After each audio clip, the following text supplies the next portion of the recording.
नमस्कार, आप देख रहे हैं इंडिया न्यूज हरियाणा। मैं हूं आपके साथ अपूर्वा। बुलेटिन की शुरुआत करेंगे फटाफट खबरों के साथ। पीएम मोदी इस बार दिवाली के मौके पर 23 अक्टूबर को अयोध्या जाएंगे। यहां वो रामलला के दर्शन के बाद सरयू नदी के तट पर होने वाली आरती में होंगे शामिल। शाम को प्रधानमंत्री भगवान श्री राम का राज्याभिषेक करेंगे। इसके अलावा वो राम जी की पैड़ी पर होने वाले दीपोत्सव में भी शामिल होंगे। इसके साथ ही पीएम मोदी डिजिटल आतिशबाजी का भी लुत्फ उठाएंगे।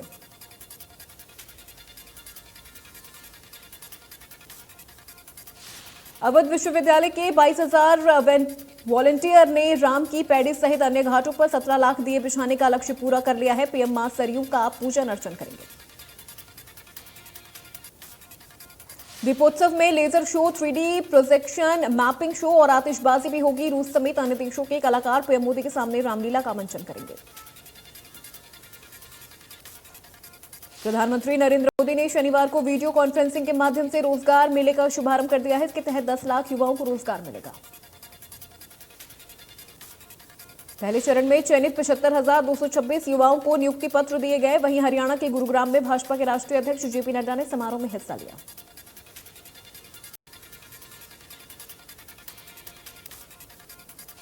पीएम मोदी ने आगे कहा कि विकसित भारत के संकल्प की सिद्धि के लिए हम आत्मनिर्भर भारत के रास्ते पर चल रहे हैं। इससे हमारे इनोवेटर्स, एंटरप्रेन्योर्स, उद्यमियों, किसानों, सर्विसेज और मैन्युफैक्चरिंग से जुड़े साथियों की बड़ी भूमिका है।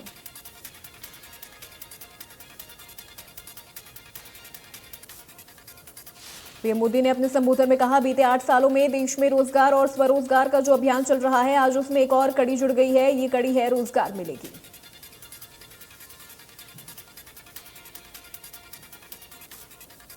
राहुल गांधी के नेतृत्व में कांग्रेस की भारत जोड़ो यात्रा आज कर्नाटक के रायचूर से तेलंगाना के गुटेबेलूर में एंट्री करेगी। तेलंगाना में यह पदयात्रा महबूबनगर के गुटेबेलूर से शुरू होगी।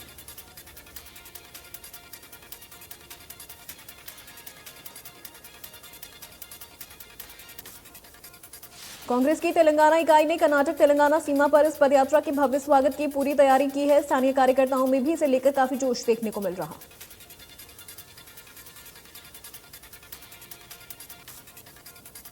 हरियाणा के पूर्व सीएम ओपी चौटाला ने उपराष्ट्रपति जगदीप धनखड़ से मुलाकात की। उपराष्ट्रपति के दिल्ली आवास पर दोनों की मुलाकात हुई।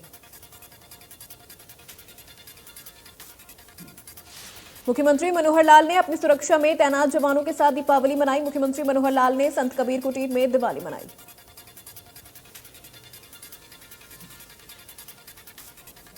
इस दौरान सीएम मनोहर लाल ने संत कबीर कुटीर में कार्यरत कर्मचारियों और सुरक्षा कर्मियों को दीपावली की बधाई भी दी।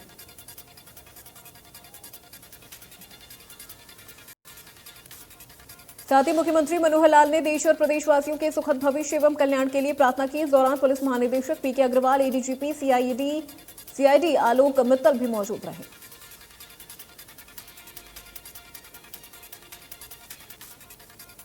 आदमपुर उपचुनाव को लेकर सियासी सरगर्मियां तेज हो गई हैं। प्रदेश के पूर्व सीएम भूपेंद्र सिंह हुड्डा की अध्यक्षता में कांग्रेस भवन में पूर्व आईएएस अधिकारी चंद्र प्रकाश सिंह भूपेंद्र हुड्डा ने कांग्रेस का दामन थाम लिया।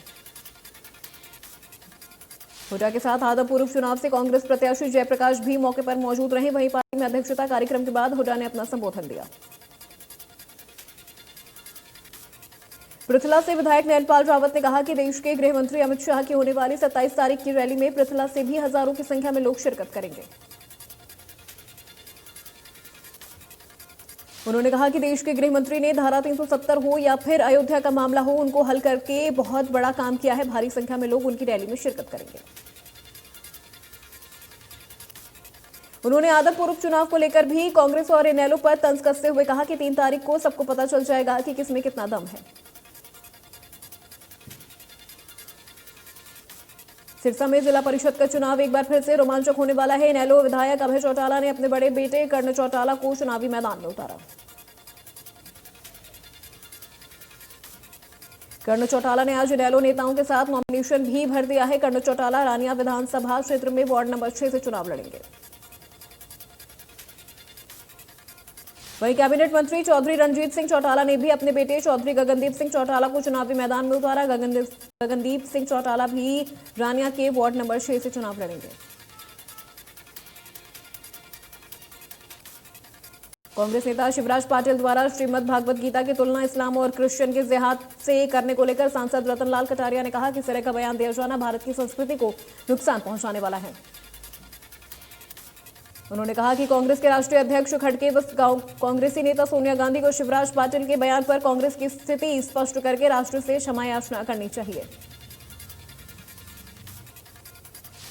कटारिया ने कहा कि आज पूरे विश्व में भागवत गीता का मान सम्मान किया जा रहा है। पूरे विश्व में गीता समारोह आयोजित किए जा रहे हैं।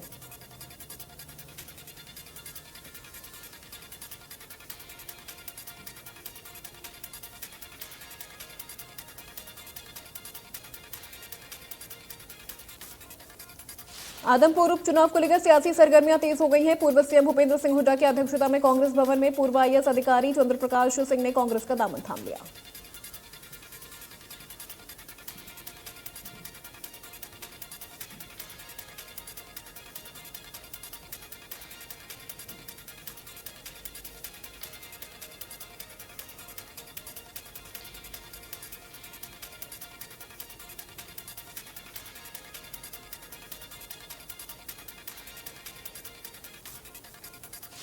हरियाणा के सहकारिता मंत्री डॉक्टर बनवारी लाल ने कहा कि केंद्र और हरियाणा की भाजपा सरकार अंत्योदय के सिद्धांत के साथ काम कर रही है। उन्होंने कहा कि आदमपुर विधानसभा उपचुनाव में भव्य बिश्नोई युवा व शिक्षित उम्मीदवार हैं। भव्य का पारिवारिक प्रभाव और भाजपा की नीतियों की बदौलत उनकी ऐतिहासिक जीत होगी। उन्होंने कहा कि भारतीय जनता पार्टी अपनी मजबूत संगठन शक्ति के बल पर चुनाव लड़ रही है और कार्यकर्ताओं के जोश को देखते हुए साबित हो गया है कि उनकी बहुत बड़ी जीत होगी।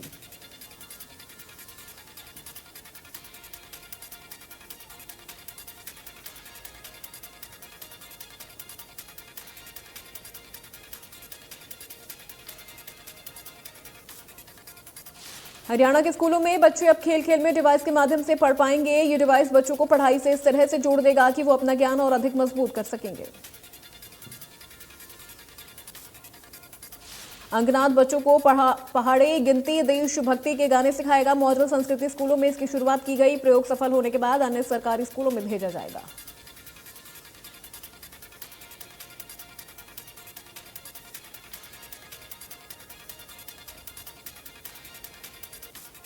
तिगांव के विधायक राजेश नागर ने तिगांव स्थित कार्यालय पर 27 अक्टूबर को होने वाली देश के गृह मंत्री अमित शाह की जन उत्थान रैली को लेकर तिगांव के कार्यकर्ताओं के साथ अहम बैठक की। इस बैठक में मुख्य रूप से क्षेत्र के सभी कार्यकर्ता और समर्थक मौजूद रहे। विधायक ने अपील की कि 27 अक्टूबर को रैली को सफल बनाने के लिए भारी संख्या में रैली स्थल पर पहुंचे। ग्रामीण विकास मंत्रालय भारत सरकार ने गुरुग्राम के लेजर वैली पार्क में सरस आजीविका मेले का आयोजन किया है। गुरुग्राम में पहली बार इस तरह के मेले का आयोजन किया जा रहा। मेले में ऐसी महिलाओं के स्टॉल लगे जिन्होंने अपनी मेहनत से हस्तशिल्प को एक नया मुकाम दिया है। इन महिलाओं की आजीविका चलाने के लिए यही एकमात्र साधन है। महिलाओं द्वारा हाथों से बनाई गई सजावट की चीजें और अन्य घरेलू वस्तुएं लोगों को काफी पसंद आ रही है। दिवाली को लेकर लोग जमकर खरीदारी कर रहे हैं। पंचायत चुनाव में सिंबल मिलते ही उम्मीदवारों ने पूरी ताकत लगा दी है। शुक्रवार को नूंह जिले के पिनगवां कस्बे में सरपंच उम्मीदवार रोड शो में हजारों की संख्या में लोग किसी विधानसभा चुनाव की तरह पूरे जोश से लबरेज नजर आए। डीजे और ढोल नगाड़े की धुन पर युवाओं ने जमकर डांस किया। महिलाओं की भी अच्छी खासी संख्या रोड शो में देखने को मिली।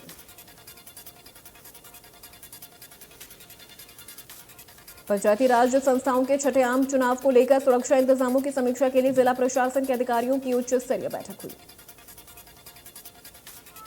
डीसी अजय कुमार और एसपी वरुण सिंगला ने संवेदनशील व अति संवेदनशील मतदान केंद्रों में कानून व्यवस्था बनाए रखने के लिए आवश्यक दिशा निर्देश दिए। महेंद्रगढ़ थाना शहर पुलिस ने जब्त किए 445 पैकेट पटाखों को न्यायालय से परमिशन लेकर डिस्ट्रॉय किया गया। पुलिस ने न्यायालय से परमिशन लेकर और ड्यूटी मजिस्ट्रेट नियुक्त करवाकर इन पटाखों को नष्ट किया गया।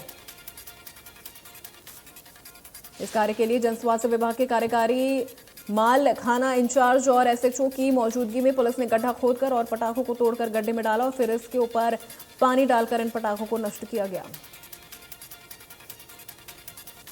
बढ़ते प्रदूषण को रोकने के लिए सरकार ने इस बार भी ग्रीन दिवाली मनाने के लिए लोगों से आग्रह किया है। दिवाली पर सिर्फ ग्रीन पटाखे ही बेचे और चलाए जा सके।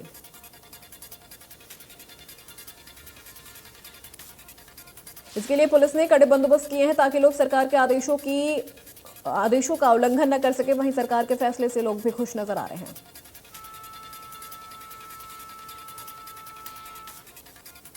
मेवात में पुलिस कप्तान वरुण सिंगला ने कहा कि सभी बाजारों में पुलिस सुरक्षा बढ़ाई गई है ताकि किसी अनहोनी घटना को बचाया जा सके। एसपी वरुण सिंगला ने दीपावली की शुभकामनाएं देते हुए लोगों से अपील की है कि विस्फोटक पटाखे इस्तेमाल न करें, ग्रीन पटाखे चलाएं। मार्केट कमेटी घरौंडा की टीम ने गांव समालखा में छापेमारी करते हुए यूपी से लाए गए पियार धान के ट्रक को पकड़ा। ट्रक से धान ट्रॉली में भरी जा रही थी। ट्रेडिंग के खेल पोर्टल में हुए फर्जीवाड़े से अंजाम दिया जा रहा है। किसानों ने पियार धान के लिए अतिरिक्त पोर्टल रजिस्ट्रेशन करवा कर रखे हैं और अब दूसरे राज्यों से सस्ता धान मंगाकर सरकार को बेचा जा रहा। नारनौंद ट्रैफिक पुलिस द्वारा एक विशेष अभियान चलाया जा रहा है, जिसके अंतर्गत बुलेट साइकिल द्वारा पटाखा बजाने पर चालान काटे जा रहे हैं। इसके साथ ही आम जनता को जागरूक भी किया जा रहा है कि वाहन चलाते समय हेलमेट का प्रयोग करें और चौपहिया वाहन पर सीट बेल्ट का इस्तेमाल करें। सिरसा पुलिस की ओर से साफ तौर पर दोपहिया वाहन चालकों को निर्देश दिए गए हैं कि नो हेलमेट नो एंट्री। हालांकि त्योहारी सीजन को देखते हुए यातायात के नियमों की पालना नहीं करने वाले वाहन चालकों के चालान काटे जा रहे हैं। बिना हेलमेट के वाहन चालकों को बाजारों में एंट्री नहीं करने दी जा रही। सिरसा ट्रैफिक पुलिस की मुहिम का असर भी देखने को मिल रहा। वाहन चालक इधर उधर से हेलमेट का प्रबंध कर बाजारों में शॉपिंग कर रहे हैं। पंचायत चुनाव को लेकर पुलिस प्रशासन भी पूरी तरह से अलर्ट नजर आ रहा है। चुनाव शांतिपूर्ण संपन्न करवाने के लिए पुलिस प्रशासन ने लाइसेंस हथियार धारकों को अपने हथियार नजदीकी पुलिस थानों में जमा करवाने के लिए कहा। पलवल में पुलिस झंडा दिवस की श्रृंखला में पुलिस लाइन में स्थित डीएवी पब्लिक स्कूल में देश और समाज के दुश्मनों के दांत खट्टे करने के लिए शस्त्र प्रदर्शनी का आयोजन किया गया,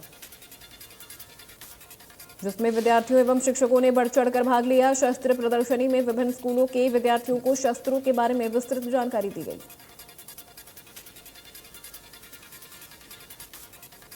बहादुरगढ़ में रोहिल रेजिडेंसी में दिवाली मिलन समारोह आयोजित किया गया। इस कार्यक्रम में गायकों ने खूब समा बांधा। पुराने गाने और मनमोहक नए गानों की प्रस्तुति से कलाकारों ने सबका दिल जीत किया। कार्यक्रम में स्थानीय बुजुर्गों ने भी नाच गाकर दीपावली फेस्टिवल का स्वागत किया। हरियाणा में सफाई कर्मचारियों की हड़ताल का आज चौथा दिन है। त्योहारी सीजन के बीच सफाई कर्मचारियों की हड़ताल के चलते पूरे शहर में गंदगी फैली हुई है। आलम यह है कि शहर में जगह जगह गंदगी के ढेर लगे हैं। वहीं सफाई कर्मचारियों की हड़ताल के बावजूद प्रशासन की ओर से सफाई के लिए कोई वैकल्पिक इंतजाम नहीं किए गए। वहीं दूसरी ओर हड़ताल पर बैठे सफाई कर्मचारियों का कहना है कि जब तक उनकी मांगें पूरी नहीं होगी तब तक उनका हड़ताल जारी रहेगा। चरखीदादरी नगर परिषद कार्यालय में सफाई कर्मचारियों ने अपनी मांगों को लेकर चौथे दिन भी हड़ताल जारी रखा। नगर परिषद चेयरमैन बख्शी राम ने पार्षदों की बैठक बुलाकर उन्हें खुद सफाई करने के लिए कहा। इस बात को लेकर सफाई कर्मचारियों में रोष बढ़ गया। नारनौल में सफाई कर्मचारियों की चौथे दिन भी हड़ताल जारी रही। सफाई कर्मचारियों ने तीसरे दिन नारनौल नगर परिषद में धरना देकर सरकार विरोधी जमकर नारेबाजी की।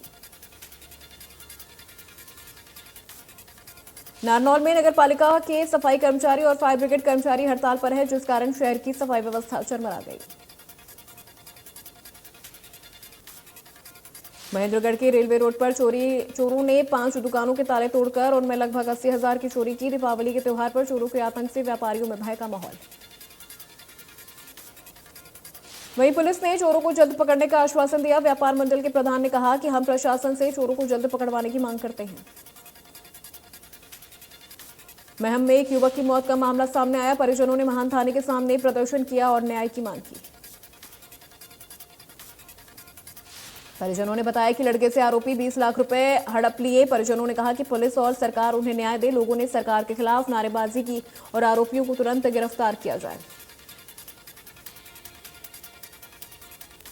करनाल के जाड़ी गांव में पूर्व सरपंच सुखबीर सिंह को अज्ञात बदमाशों ने गोली मार दी। सरपंच पर बदमाशों ने घात लगाकर हमला किया।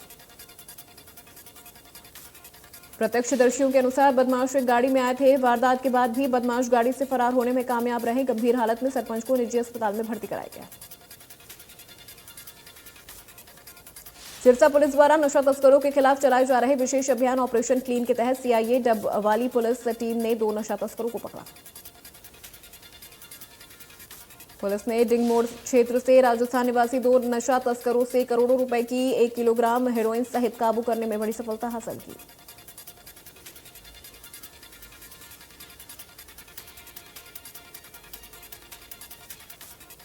धान सीजन में अवशेषों में आग लगाने वाले किसानों के खिलाफ कार्रवाई को लेकर कृषि विभाग सतर्क है। अब तक कैथल में पराली जलाने के 200 से ज्यादा मामले सामने आ चुके हैं। कृषि विभाग ने किसानों पर 3,35,000 का जुर्माना भी लगाया। कई जगह पराली में आग लगने की जानकारी मिलने के बाद विभाग की टीम पहुंची। इसरो ने शनिवार देर रात करीब 12:07 पे अपने सबसे भारी रॉकेट में 36 ब्रॉडबैंड संचार उपग्रहों का पहला व्यावसायिक लॉन्च कर दिया है। इन्हें आंध्र प्रदेश के श्रीहरिकोटा में सतीश धवन अंतरिक्ष केंद्र से लॉन्च किया गया। इसरो के अध्यक्ष वैज्ञानिक एस सोमनाथ ने कहा कि इसरो का रॉकेट LVM-3 एक निजी संचार फर्म OneWeb के 36 उपग्रहों को ले गया है। जस्टिस DY चंद्रचूड़ देश के अगले मुख्य न्यायाधीश बनेंगे तो उस समय कॉलेजियम में जजों की संख्या मुख्य न्यायाधीश समेत 5 नहीं बल्कि 6 रखी जाएगी। ये पहली बार होगा जब कॉलेजियम में 5 की जगह 6 जज होंगे। मौजूदा वक्त में देश के मुख्य न्यायाधीश जस्टिस UU ललित हैं। रिलायंस जियो के चेयरमैन आकाश अंबानी राजसमंद में स्थित प्रसिद्ध श्रीनाथ जी मंदिर से राजस्थान में 5G सेवाओं की शुरुआत की। दिल्ली एम्स में सांसदों को अब खास सुविधाएं नहीं मिलेंगी। डॉक्टरों के भारी विरोध के बाद एम्स प्रशासन ने VIP ट्रीटमेंट के लिए जारी गाइडलाइंस वापस ले लिए। 17 अक्टूबर को एम्स के डायरेक्टर ने एक SOP जारी की थी। इसमें सांसदों के VIP ट्रीटमेंट के लिए कई गाइडलाइन जारी की गई थी। डॉक्टरों का कहना था कि एक तरफ देश VIP कल्चर के खिलाफ लड़ रहा है। हेट स्पीच को लेकर सुप्रीम कोर्ट ने तल्ख टिप्पणी की है। जस्टिस KM जोसेफ ने कहा कि ये 21वीं सदी है। जिस तरह के मामले सामने आ रहे हैं वो देश के लिए चौंकाने वाले हैं।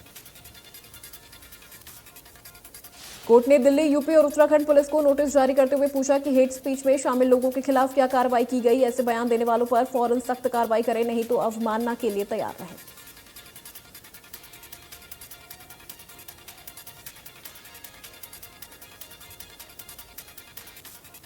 दिल्ली में हवाओं का रुख बदलने वाला है। संभावना है कि 24 अक्टूबर यानी दिवाली से पंजाब, हरियाणा और पश्चिमी उत्तर प्रदेश की ओर से हवाओं का रुख दिल्ली की ओर हो जाएगा।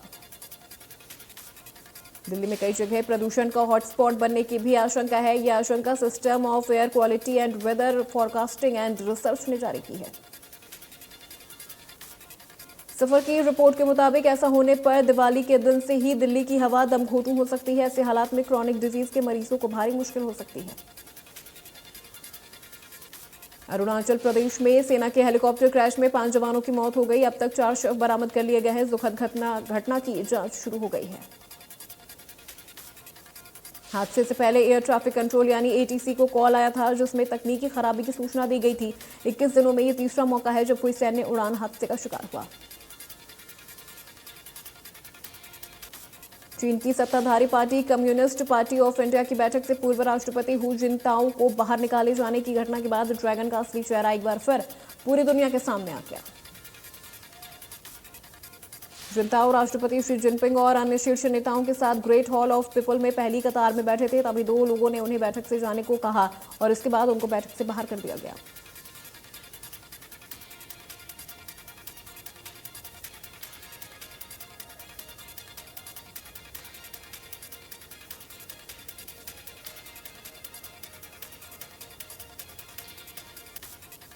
भारतीय टीम T20 वर्ल्ड कप के अपने पहले मुकाबले में पाकिस्तान के खिलाफ मेलबर्न में उतरेगी। रविवार 23 अक्टूबर को होने वाले इस मैच का इंतजार खिलाड़ियों के साथ साथ क्रिकेट फैंस को भी है। प्रशंसकों को उम्मीद है कि दोनों टीमों के बीच धमाकेदार मुकाबला देखने को मिलेगा, लेकिन मेलबर्न में रुक रुक कर बारिश हो रही है, तो वहां कभी धूप तो कभी बादल दिखाई दे रहे हैं। जैकलिन फर्नांडिस की मुश्किलें खत्म होने का नाम नहीं ले रही। ईडी की ओर से दावा किया गया है कि जैकलिन ने जांच के दौरान सबूतों के साथ छेड़छाड़ की थी। इसके साथ ही एक्ट्रेस ने मोबाइल से काफी डेटा डिलीट किया था। जैकलिन ने जांच के दौरान देश छोड़कर फरार होने की कोशिश भी की थी, लेकिन LOC जारी होने के कारण कामयाब नहीं हो सकी।